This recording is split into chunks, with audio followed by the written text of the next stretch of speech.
I have some friends who are applied mathematicians around the world, and a side project they've been working on for about 15 years is trying to analyze mathematically and mechanically a fly rod. And they all agree it's the most complex thing they've ever tried to pick apart. And I love being part of that because here's people who can analyze almost anything, who are blown away by fly rods and not just their beauty, but by their mechanical and dynamic properties. Harry Wilson, the founder, more than anything was focused on innovation. He saw this great opportunity to build long light line rods. He stated he was going to design a 9-foot 4-line rod, and the fly fishing community basically said, "You're crazy, that's going to be the worst fly rod ever." And that's what launched Scott. That tradition really just kept going.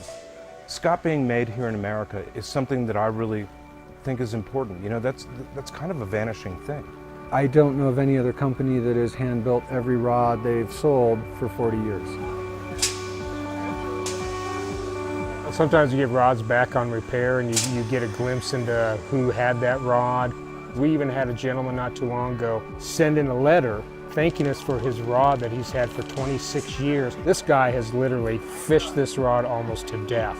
He didn't send it in to get repaired because once that rod broke, he retired that rod. Even though they don't come walking in the front door, you know that when you're building a rod, you're creating somebody's best fishing partner.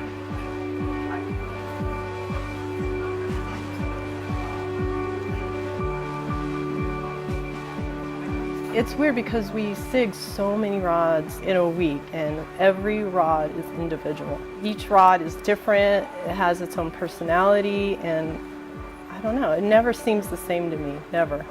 I take a lot of pride in that because it's my favorite thing to do, and I just love it.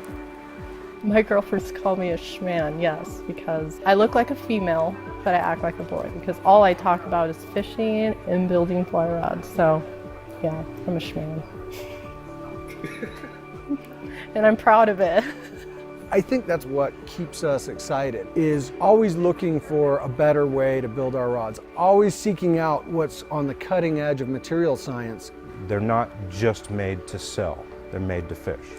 To be able to know that the product is something people just don't use in their everyday life, but it's something they use in what really is their passion. And to know that you're part of that passion, that is, I have that passion.